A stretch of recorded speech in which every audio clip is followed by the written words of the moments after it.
గతంలో ఉన్నటువంటి ప్రభుత్వము మా గతంలో 21 రోజులు సమ్మె చేసినటువంటి నేపథ్యంలో గత ప్రభుత్వము మాకు ప్రత్యేకించి మా కోసం సానుకూలంగా స్పందించక ఎక్కడున్నదో మీరు ఒక్కసారి గమనించాల్సిన అవసరం ఉన్నది.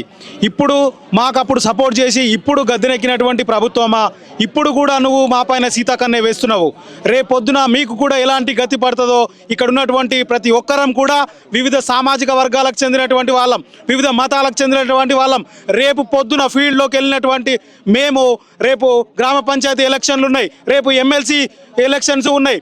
ఇంట్లో ఉన్నటువంటి వాళ్ళము ఎమ్మెల్సీ ఉపాధ్యాయ నియోజకవర్గంలో ఓటర్గా ఉన్నాం, గ్రాడ్యుయేట్ నియోజకవర్గంలో ఓటర్గా ఉన్నాం, గ్రామ పంచాయతీల్లో ఓటర్గా ఉన్నాం. ప్రతి ఒక్క కులం బీసీ ఎస్సీ ఎస్టీకి చెందినటువంటి ప్రతి ఒక్క సామాజిక వర్గం, ముస్లిం హిందూ క్రైస్తవుకు సంబంధించినటువంటి సామాజిక వర్గం, ప్రతి ఒక్క వర్గానికి చెందినటువంటి మేము రేపొద్దున ఫీల్డ్కు వెళ్ళి ఈ ప్రభుత్వాన్ని మేము కూకటి వేలతో పెకలించక ముందే మా పైనటువంటి సానుభూతిగా మా పైనటువంటి మీరు ఏదో ఒక నిర్ణయాన్ని తీసుకోండి. గతంలో టీఆర్ఎస్ ప్రభుత్వం, ఇప్పుడు కాంగ్రెస్ ప్రభుత్వం, మా దగ్గర ఉన్నటువంటి ఎంపీలు కేంద్రంలో ప్రాతినిధ్యం వహిస్తున్నారు. ఒకరేమో రాష్ట్ర ప్రభుత్వం అంటారు, ఒకరేమో కేంద్ర ప్రభుత్వం అంటారు. అందరూ టెంట్ దగ్గరికి వస్తారు, అందరూ సానుభూతి ప్రకటిస్తారు, కానీ ఎవడు కూడా మాకు ₹1 విధించినటువంటి సందర్భం లేదు. ఇలాంటి సందర్భంలో మేము ఇన్ని రోజుల నుంచి ప్రభుత్వానికి ఎలాంటి వ్యతిరేకంగా పోకుండా నిరసన దీక్ష, కేవలం శాంతియుత నిరసన దీక్షను మాత్రమే చేస్తున్నాము. ఈ నిరసన ఎన్ని రోజులు అవుతుంది? జాతీయోద్యమంలో కనుక తీసుకున్నట్టయితే ముందు మితవాద దశనే చూచిరు, దాని తర్వాత అతివాద తీవ్రవాద కార్యక్రమాలు కూడా జాతీయోద్యమంలో మనం చూసినటువంటి సందర్భం. మేము కూడా ఎన్ని రోజులు ఒక స్ప్రింగ్ను కనుక ఎన్ని రోజులు ఒత్తి పడితే అంతే ఉంటుంది. ఏదో ఒక రోజు విడిపోవాల్సిందే. విడిపోయినప్పుడు మా యొక్క దెబ్బకు గత ప్రభుత్వంలో లాగానే ఈ ప్రభుత్వం కావచ్చు, వచ్చేటువంటి ఎలాంటి రాజకీయ నాయకులైనా మా ప్రాతినిధ్యం లేనిదే మీరు ముంగడికి జరగరు. మీరు మా పట్ల సానుభూతులు కాదు, ఇన్ని రోజులు మేము కష్టపడేటువంటి కష్టానికి గుర్తించండి. రాజ్యాంగంలో ఇచ్చినటువంటి 19వ ఆర్టికల్ ప్రకారం మేము ఇక్కడ సమ్మె చేస్తున్నాము. మేము ఎలాంటి గొంతమ్మ కోరికలు కోరతలేము. సుప్రీంకోర్టు మాకు తీర్పు ఇచ్చింది, సమానమైన పని చేసే ప్రతి ఒక్కరికి సమానమైనటువంటి వేతనం ఉండాలి. కేంద్ర ప్రభుత్వం ప్రకటించిన ఈ యొక్క స్కీమ్ అంటున్నావు కదా, మరి దేశవ్యాప్తంగా ఉన్నటువంటి స్కీమ్లు ఉన్నటువంటి ఉద్యోగులందరూ ఎట్లున్నారు? వాళ్ళు పర్మనెంట్ అయితే ఎట్లయితారు? ఇక్కడ ఎట్లా గారు 40-60 రేషియో అంటున్నావు కదా, మేము చేసే పని ఎవరికి? నీ ప్రభుత్వంలో నీ రాష్ట్రంలో ఉన్నటువంటి బడుగు బలహీన వర్గాలటువంటి ప్రజలకు కాదా, విద్యార్థులకు కాదా? మరి మా సేవలు నువ్వు ఎట్లా వినియోగించుకుంటావు? మా పైసలు కేంద్రంతో ఎట్లా ముడిపెడతావు? నీకు లేదా విచక్షణ? నీకు ఉన్నటువంటి అధికారంతో సంపూర్ణమైనటువంటి అవగాహన మీ పట్ల ఉన్నది. ఛాయ్ తాగేంత సేపట్ల మిమ్మల్ని పర్మనెంట్ చేస్తా అన్నావు కదా, మరి నీ సంపూర్ణమైన అవగాహన ఎటువైంది? బడ్జెట్ను సాగ్గా చూపెడుతున్నావు. ఈరోజు ఎన్నో రకమైనటువంటి పేర్ల మార్పు కావచ్చు, ఇంకేదో రకమైనటువంటి కార్యక్రమాలు కావచ్చు, బడ్జెట్ పెడుతున్నావు. దానికి మేము వ్యతిరేకం కాదు.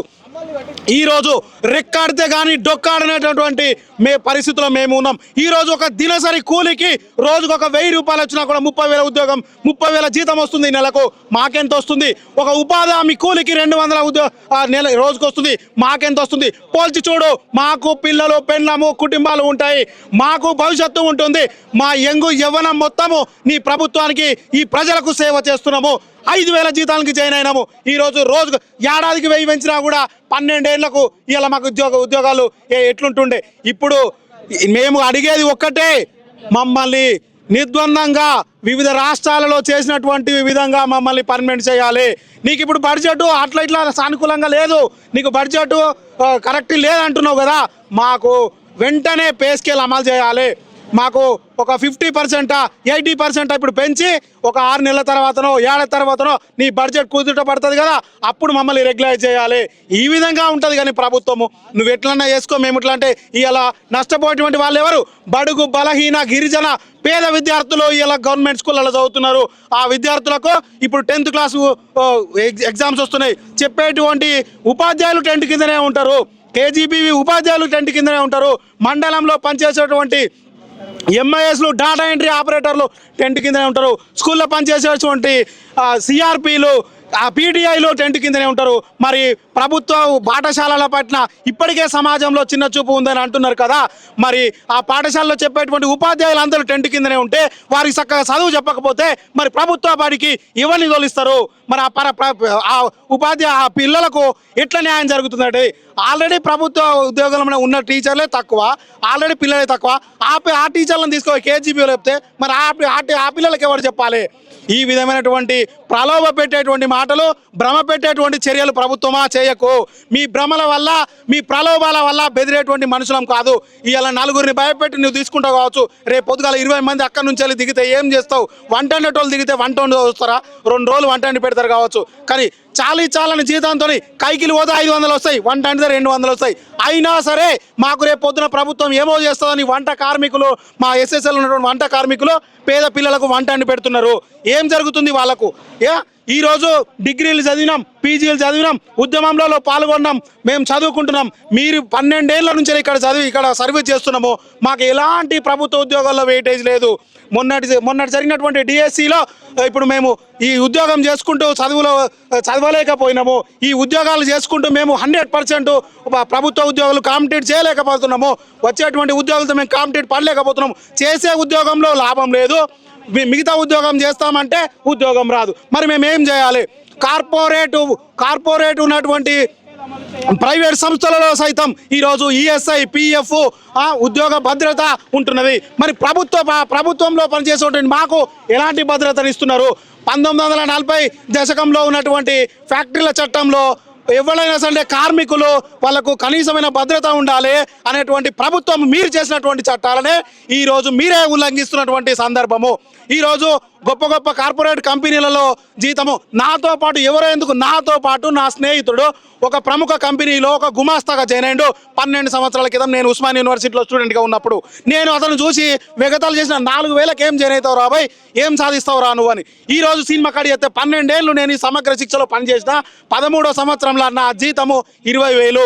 ఆ గుమాస్తాగా చేరినటువంటి వ్యక్తి జీతము ఈరోజు ఆ కంపెనీకి సూపర్వైజర్, జనరల్ మేనేజర్ అయ్యిండు, 60,000 జీతము. సిగ్గు అనిపిస్తుంది.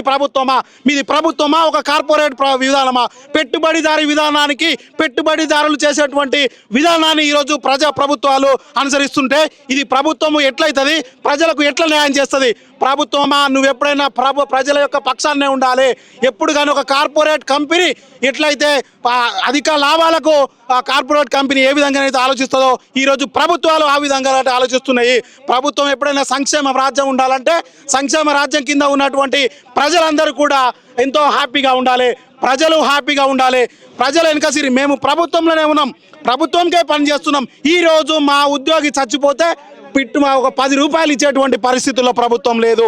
70 ఏళ్ళ తర్వాత 60 ఏళ్ళ తర్వాత రిటైర్ అయితే ఒక 50 రూపాయల శాల్వ కప్పేటువంటి పరిస్థితి లేదు ప్రభుత్వము.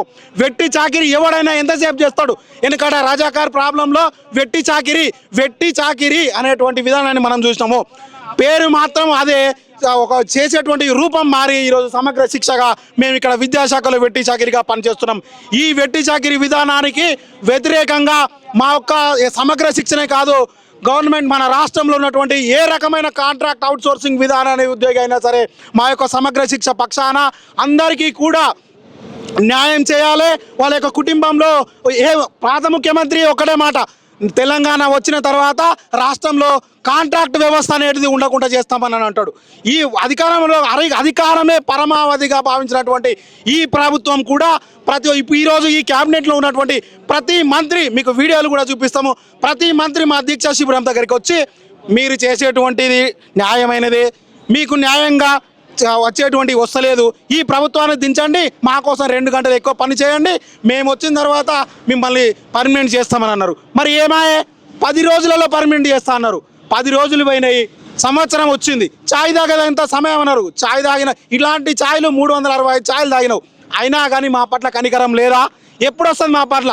ఈరోజు మేము గట్టిగా మాట్లాడితే భయభ్రాంతులకు గురి చేసేటువంటి సందర్భం, డిఓలతో ఫోన్ చేసేటువంటి సందర్భం. ఇన్ని రోజులు మేము ఇక్కడ సర్వీస్ చేసి ఉంటావా, నీ ఉద్యోగం తీసేయన్నా? ఎట్లా తీసేస్తారండి మా ఉద్యోగాలు? ఎందుకోసం తీసేస్తారండి? ప్రజాప్రతినిధులారా, మీరు ప్రజలకు సేవ